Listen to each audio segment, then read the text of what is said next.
morning, guys. Welcome back to the channel. And today's video is a true crime video, but this case is also about how 911 was created. I know a lot of you are like, huh? I didn't know that. I didn't either till I was reading this, and it's very interesting. This is about the 1964 murder of Genovese, and which this, because of this murder, this was associated with um, the bystander effect, and basically, the reason for that is that when she was murdered, there were at least 38 witnesses that uh, either saw or heard the attack, and none of them had called the police to help, or to come and um, come to her aid in the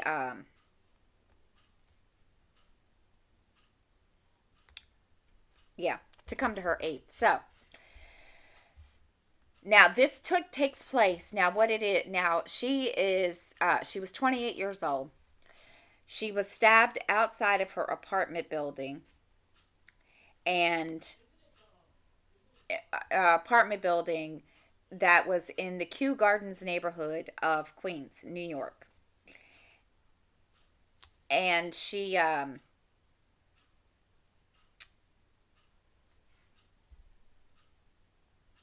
now we're going to get into her, and I will just, give you background on her, and then we'll go into what happened. Now, she was born in Brooklyn, New York City. She was the eldest of 5 children. She was Italian American, and she was raised Catholic. She lived in a brownstone with her parents. In her teenage years, she attended an all-girl Prospect Heights High School, where she was where she was where people recalled her being self-assured and having a sunny disposition. Now, her mother had witnessed a murder, and after witnessing this murder, her parents, now this is, after, I guess, assuming after, she graduated from high school and so forth, um, her family moved to New Canaan, Connecticut. While Gina, and now she had already, she graduated, she just recently graduated. Kitty decided to remain in New York with her grandparents, preparing for her upcoming marriage. Now, she did get married, but the marriage was annulled at the end of 1954. So she moved into her own apartment in Brooklyn. She started working, clerical jobs, and of course, she found them, not, I guess, not what she really wanted to do in the first place. I don't know, what she eventually ended up, okay, she was arrested in 19, okay, she was, sorry. By the late 1950s, she became a bartender. Now, in 1961, in August, she was arrested for bookmaking. And she had taken bets on horses from bar patrons. She and her friend Dee were fined $50 each, and she lost her job. She held another bartending position at Eve's 11th Hour Bar that was in Queens in Hollis, and was soon managing the bar on behalf of the its owner, its absentee owner. And She worked double shifts. She was able to save money, which she had intended or which she planned to use to open an Italian restaurant. Um, she shared her apartment with her girlfriend, Marianne Zelenko, who she met in 1963. Now we're going to get to how her attack and her murder. At approximately 2:30 a.m. on March the 13th, 1964,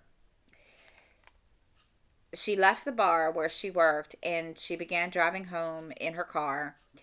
While waiting for a traffic light to change, she was spotted by Winston Mosley, who was sitting in his parked car. She arrives home around 3:15 a.m. She parks her car in the in the Kew Gardens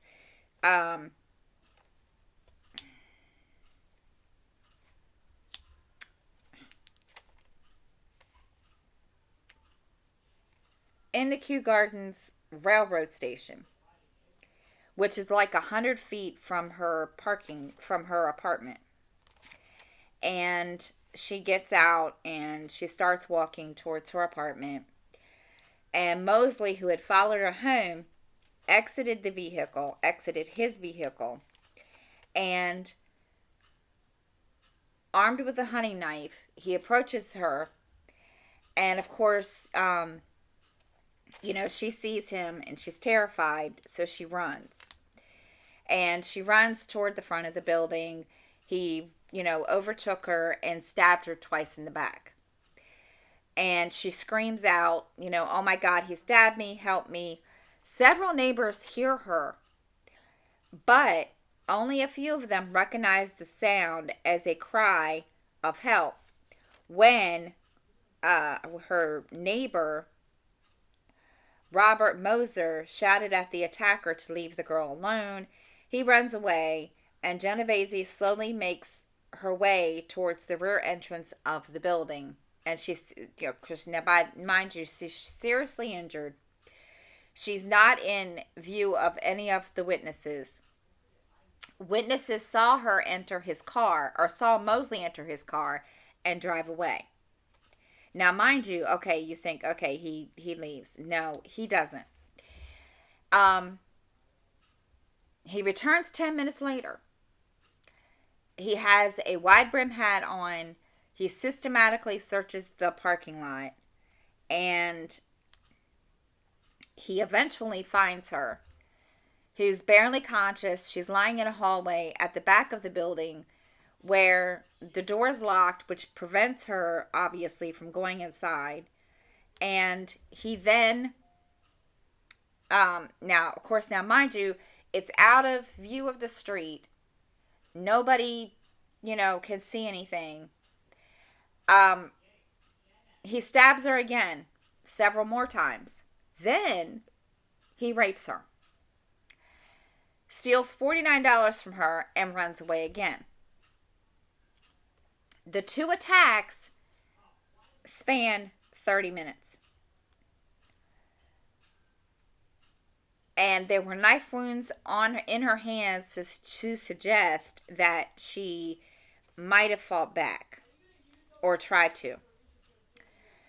A neighbor, Sophia Farrar, found her after and, held her in her arms. She died in her arms. There were records of calls, that the earliest calls. Now, this is where it kind of gets kind of confusing and kind of sketchy to me. There are calls that are made to police. They're unclear. And of course, they're not given high priority. The incident, occurred 4 years before the implementation of 911. One witness said his father had called the police after the initial attack. And basically, they had said that the woman was beaten up and was staggering around. A few minutes after the final attack, another witness called two friends for advice on what to do. The second called a third friend, who then called the police, who arrived at the scene. She was picked up by an ambulance at 4:15 a.m. She died. She was buried in New Canaan, Connecticut. Okay? Now, again, this is kind of sketchy. Okay? Now, the investigation leads Marianne, her girlfriend, was questioned. And they she was 7 a.m. She was interrogated for 6 hours. Now, why it took her why they did this for 6 hours, who the heck knows. But anyway, she was interrogated for 6 hours by two homicide detectives. They centered on her relationship with Kitty. This was also their focus. Now, Zelenko was considered to be a suspect. Now, why? I guess because of, the simple fact, okay,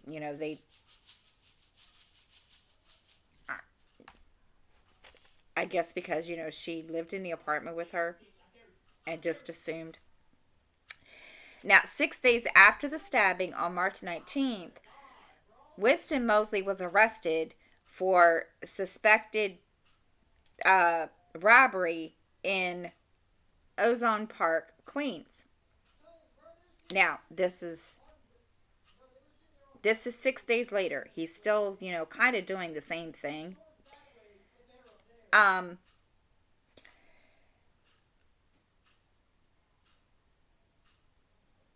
After a television set was discovered in the trunk of his car. His car was searched after a local man became suspicious when he saw Mosley removing the TV from a neighbor's house. He questioned Mosley, and he claimed to be a removal worker. And then after talking to another neighbor, they, realized, okay, um, the homemakers weren't moving. Clary called the police. Brown disabled Mosley's car. And, then of course, he was arrested. The detective recalled the white car um,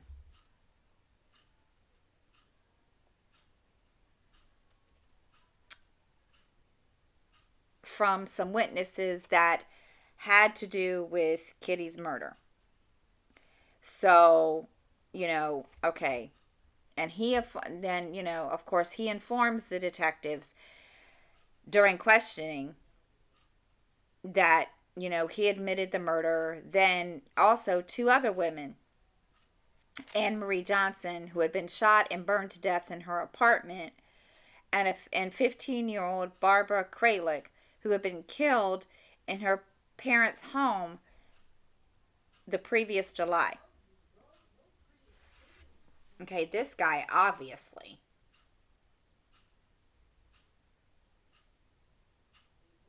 He just.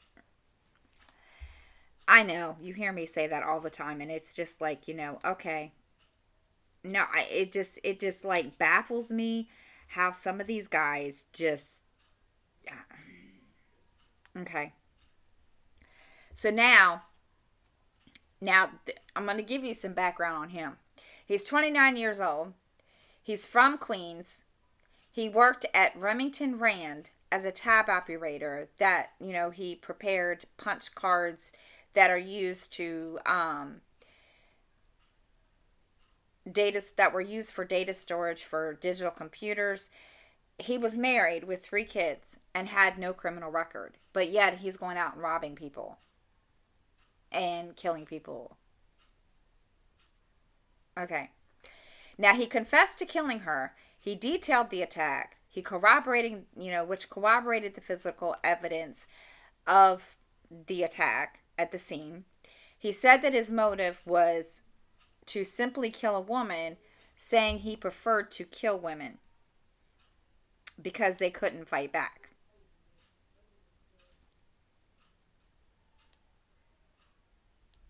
Okay, I'm having issues today, guys, with these drills.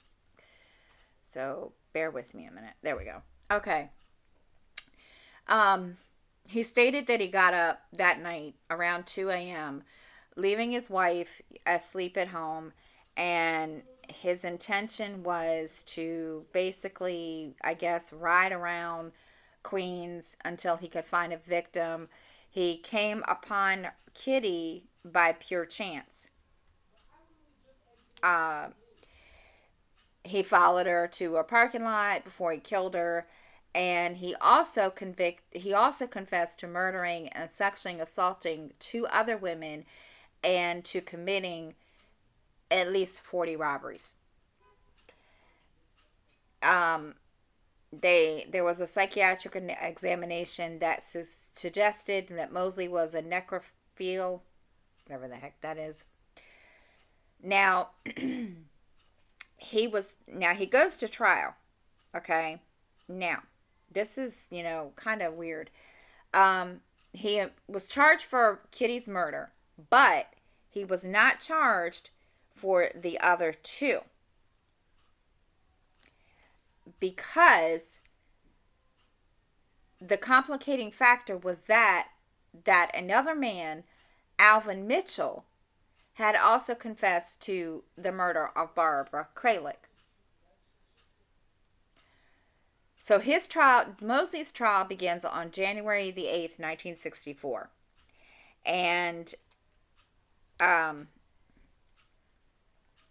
he initially pleaded not guilty, but his attorney later changed that to not guilty by the reason of insanity. And during his testimony, he described the events of the night that he murdered Kitty, along with two other murders to which he confessed, and numerous other burglaries and rapes. So now the jury deliberates for 7 hours before returning a guilty verdict on June 11th. On June 15th, he was sentenced to death for murder.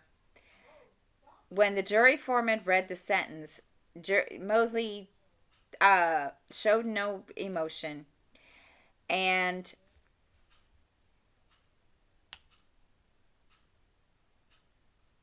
June 23rd, he appeared as a defense witness in the trial of Alvin Mitchell. After being granted immunity from prosecution, he testified that he did kill her. And after being the trial produced a hung jury, and he was not convicted. Mitchell was not convicted. So now, he's in jail. Now in 1967, Mosley decides to start appeals. And they, the New York Court of Appeals found that Mosley should have been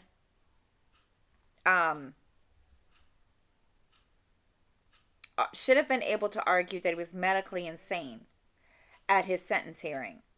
But when the trial court found that he had been legally sane, and the sentence was reduced to life imprisonment. There, I'm trying to make sure. There we go. I'm sorry, I'm having issues today. Now, of course, he's in jail in 1968. He escapes from prison. Okay, now he's in jail until March of 1968, from June of 1967. He escapes from prison.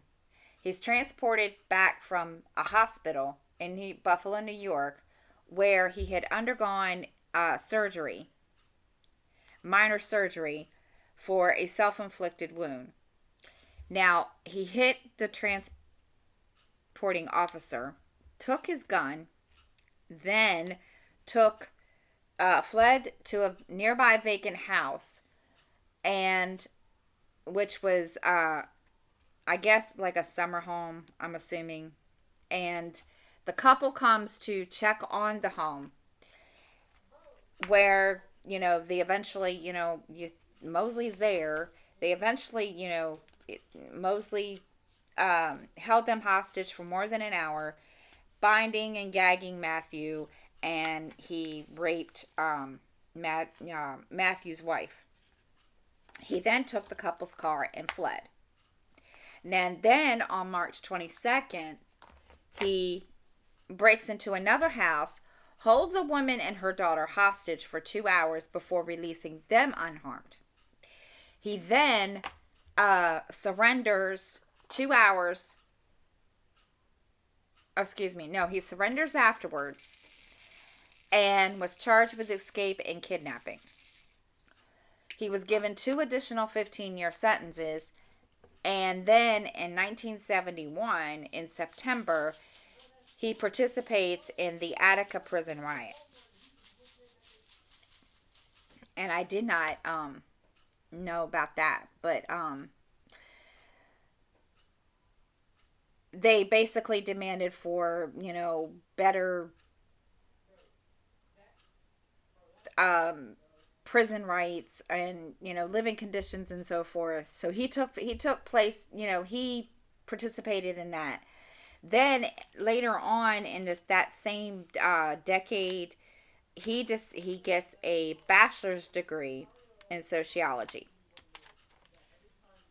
I know, right? Um,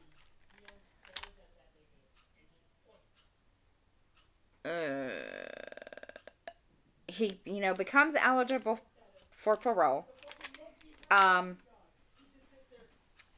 in 1984. During his first parole hearing, he told the parole board that the notoriety that he received due to the all the crimes that he committed, uh,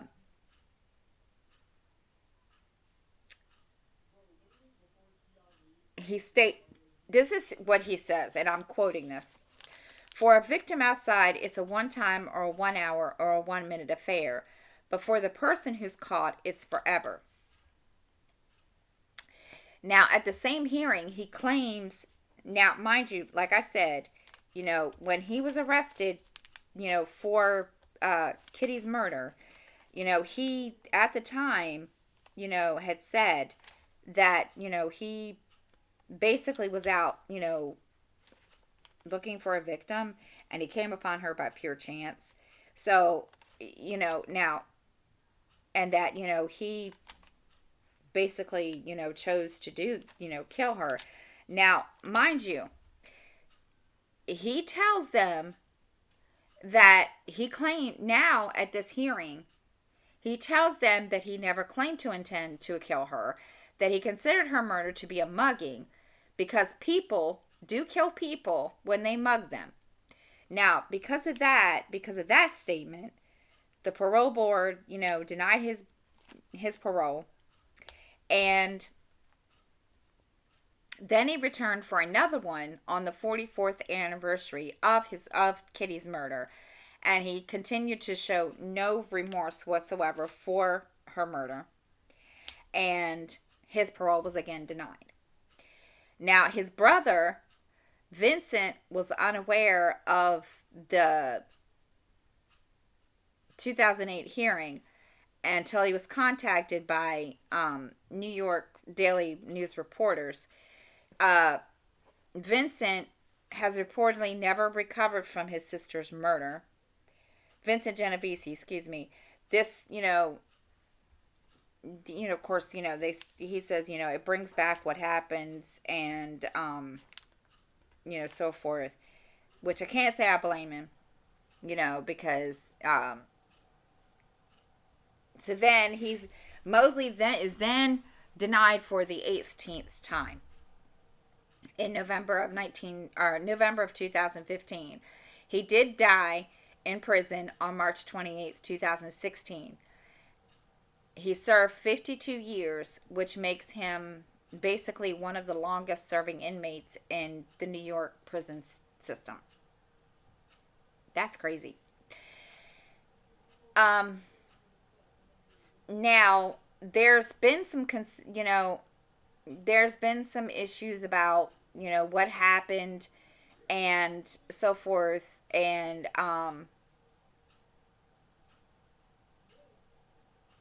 like the accuracy of the original reports.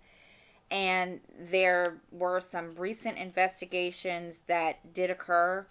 Like in 2004, uh, they raised there was an article that raised numerous claims about the original, uh, you know, article. 2007 study found that many of the purported facts about Kitty's murder was unfounded, stating that there was no evidence of the 38 witnesses that observed or heard the murder. Then, after Mosley's death, the New York Times called their second story flawed. And this is a statement from that article, and I'm gonna, and I'll quote it. While there was no question that the attack occurred and that some neighbors ignored cries for help, the portrayal of 38 witnesses as fully aware and unresponsive was erroneous.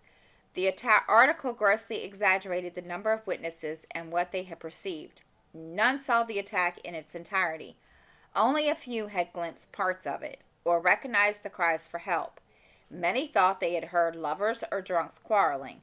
There were 2 attacks, not 3. And afterward, 2 people did call the police. A 70-year-old woman ventured out and cradled the dying victim in her arms until they arrived. Miss Genovese died on the way to a hospital. So basically, they're kind of, correcting themselves. Which, okay, but, the damage has kind of already been done because they already claimed that there were 38 people that heard this. But still, the damage has been done. Kind of, sort of, because of the simple fact, whoever, saw this man the first time, saw Mosley, stab Kitty the first time, didn't do anything unless he didn't see him do it. But still, with her screaming out, somebody help, he's trying to kill me, I would, my thing is, why not just call the police? It doesn't have to, be.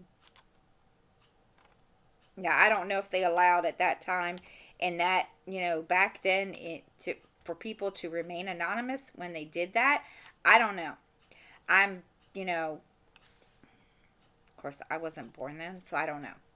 So now, because of the layout of the complex that, the attack took place, they said that there was no possible way that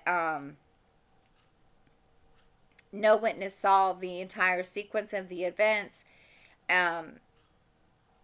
They showed that approximately a dozen individuals had heard or seen portions of the attack, that none saw or was aware of the entire incident. Only one witness, Joseph Fink, was aware she was stabbed in the first attack, and only Carl Ross was aware of it in the second attack. So they just kind of lambasted that whole entire, theory of the 38 witnesses. Now, many, were entirely unaware that an assault or a homicide had taken place. Some had thought that they had heard, a quarrel or a brawl, and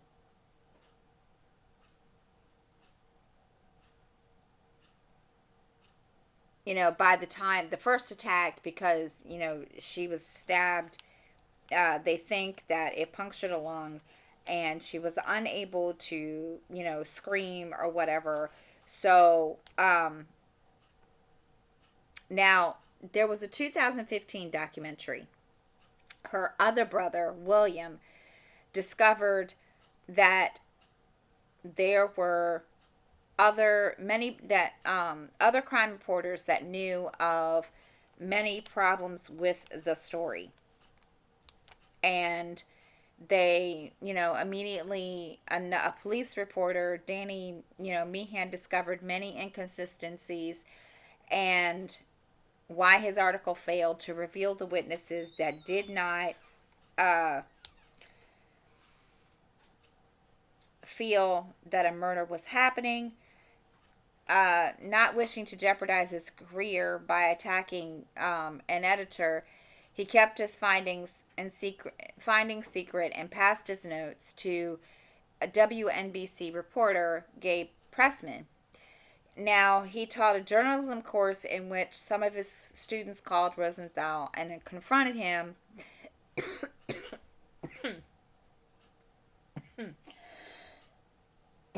Excuse me. Now, he was, Rosenthal was upset. So now, 2016, they appended, excuse me, the online version of the article, stating that later reporting by the Times and others has called into question significant elements of the account. So they waited 2016 to basically try to fix it. Now, here is how 911 was created.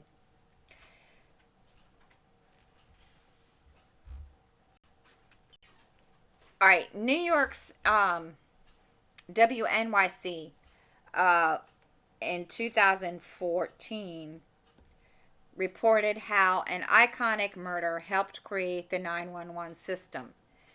There were then there was a PBS report that wrote how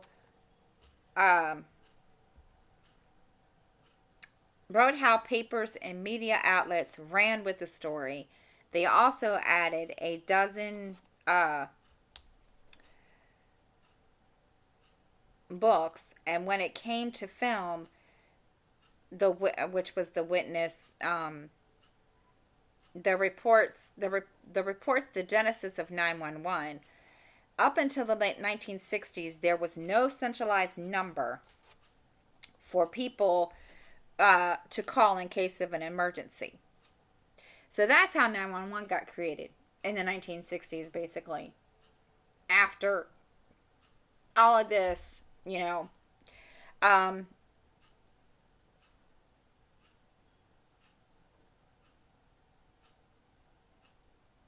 which I thought was kind of interesting. I did not know that was how 911 was created, just because of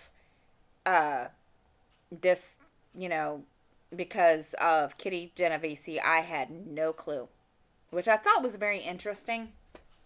And and it was kind of sad that there were people that exaggerated exactly how many people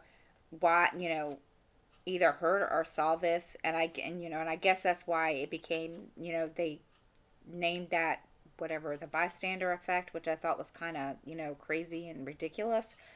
So I hope that was some kind of education. I hope that was sort of educational for you.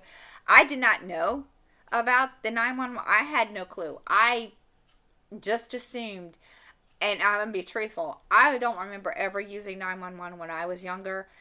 I remember we had a fire in my home, and when I lived at home with my parents, and they called, we always dialed 0. We never had 911 come to us. When 911 came to our state, I don't remember. But it's just interesting that it all did 911 was created because of Kitty Genovese. So I hope that was somewhat educational. Was for me, because I didn't know. So that's it for today, guys, and I really, really appreciate y'all listening. I apologize for any background noise. I could have done. I did not do it ahead of time. My 19-year-old son was doing his thing in the background. So thank you for watching. If you have any questions, please feel free to comment below. If there's a case that you want me to talk about, please comment below, and I will add it to my list. And until next time, guys, have a great week.